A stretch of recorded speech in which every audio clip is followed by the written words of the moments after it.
इस कहानी की शुरुआत में हम गोसिया को देखते हैं। वो शहर से दूर एक छोटी सी गांव में रहती है। गोसिया बहुत ही ज्यादा सुंदर होती है। गोसिया अभी अभी जवानी की उम्र को पहुंची थी और उसका कोई भी दोस्त नहीं होता है, इसलिए उसे अपने शारीरिक सुख के बारे में कुछ भी मालूम नहीं था। उसे ये मालूम नहीं था कि खुद को सेटिस्फाई कैसे किया जाता है।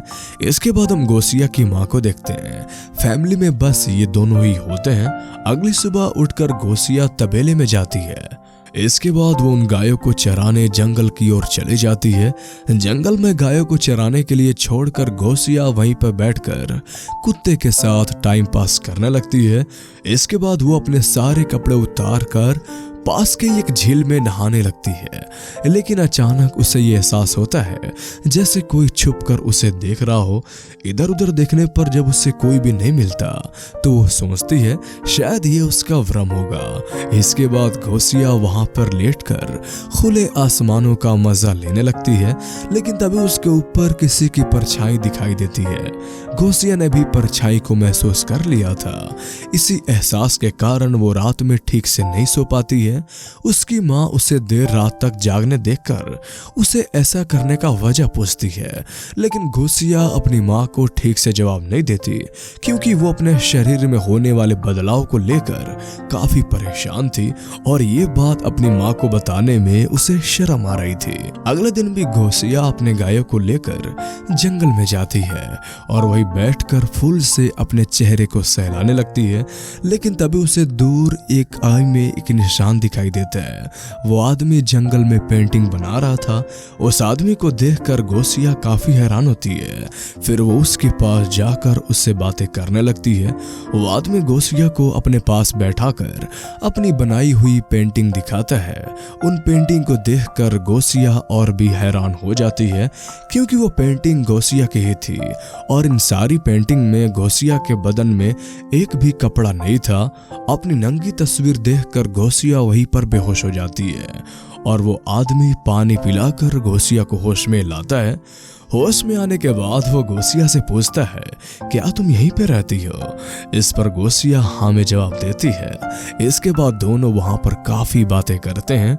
बातों ही बातों में गोसिया उस आदमी से उसका पता पूछती है।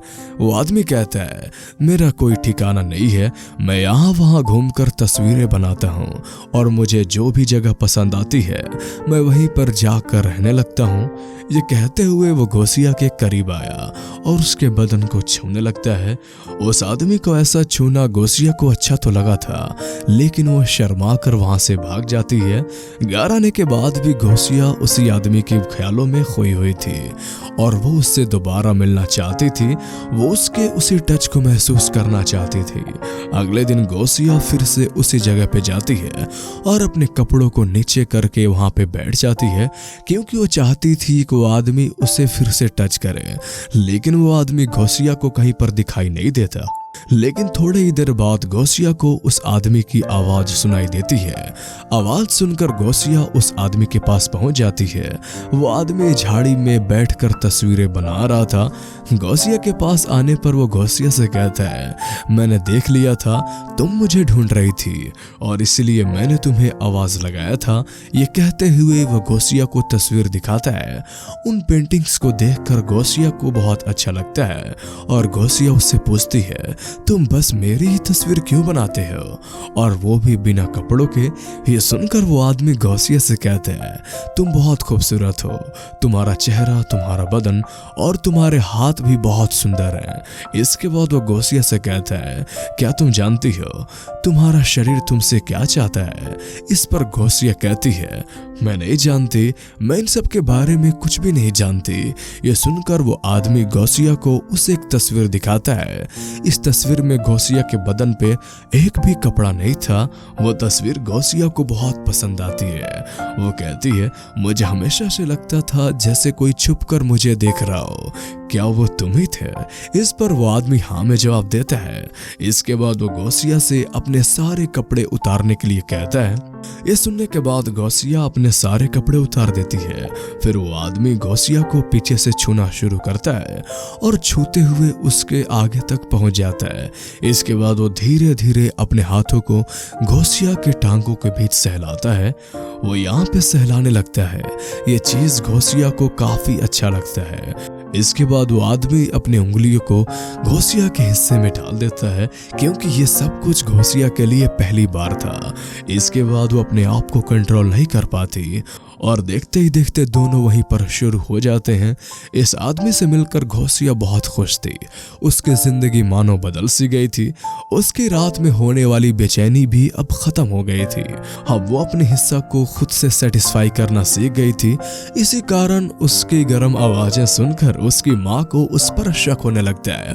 अब गौसिया को उस आदमी से प्यार होने लगा था और दोनों अब दिन में कई बार एक दूसरे के करीब आते हैं और एक दूसरे के शरीर के प्यास को शांत करते हैं। सोते जागते गौसिया बस उसी के ख्यालों में डूबी रहती है।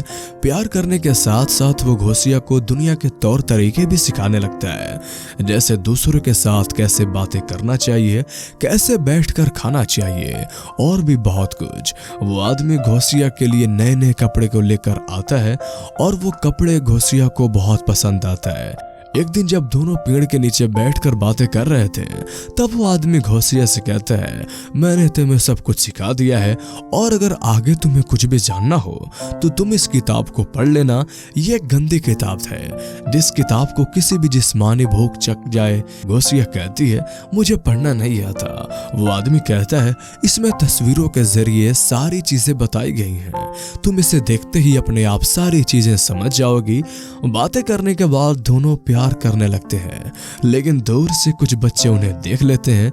बच्चों को देखकर गौसिया घबरा जाती है, लेकिन वो आदमी गौसिया को उन पर ध्यान ना देने के लिए कहता है। इसके बाद गौसिया वो किताब लेकर घर आ जाती है। घर आकर उसमें बनी तस्वीरों को देखने लगती है। इसी बीच उसे अपनी माँ की आवाज सुनाई देती है और वो किताब को छुपा लेती है, लेकिन गौसिया की माँ ये समझ जाती है कि वो उनसे कुछ छुपा रही है। माँ के पूछने पर गौसिया कहती है, ये किताब मुझे जंगल में पड़ी हुई मिली थी। इस पर उसकी माँ उसे डांटते हुए कहती है, झूठ मत बोलो, मुझे पता है तुम वहाँ रोज किसी आदमी से मिलती हो। गौसिया अपनी माँ की बातों का इनकार कर देती है, लेकिन उसकी माँ उसे डांटते हुए कहती है, अगर तुम पेट से हो गई तो मैं तुम्हें नहीं छोड़ूंगी। मैं तुम्हें ये सब करने के लिए जंगल में नहीं भेजती हूँ। ये सुनकर गौसिया को काफी गुस्सा आता है, लेकिन वो अपनी माँ से बहस करना नहीं चाहती। इसके बाद उसकी माँ उससे कहती है, ये संडे हम चर्च में जाएंगे और वहाँ तुम फादर के सामने सारी बातें कॉन्फ्रेंस कर लेना। फिर संडे को दोनों चर्च में पहुँच जाते हैं। यहाँ पे गौसिया फादर को सारी बातें बता देती है।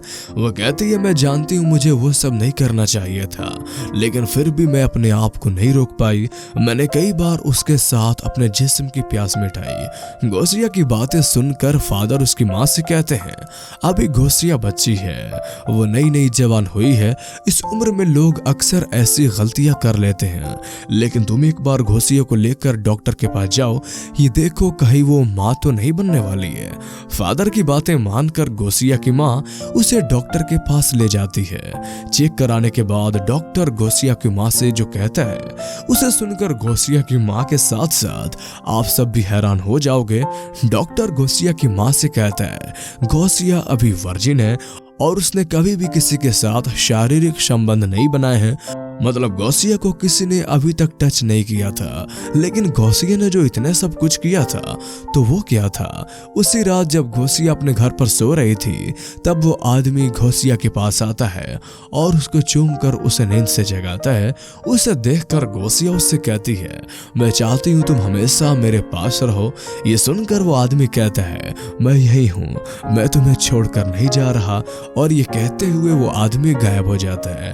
दरअसल उस अनजान आदमी जैसा कुछ नहीं था, ये सब तो गौसिया की कल्पना था।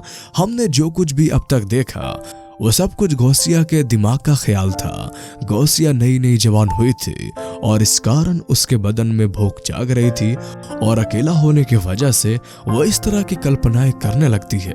और इसी के साथ ये कहानी यहीं पे ख़त्म हो जाती है। तो कैसी लगी आपको ये मूवीज़ एक्सप्लेनेशन, हमें कमेंट करके ज़रूर बताएं।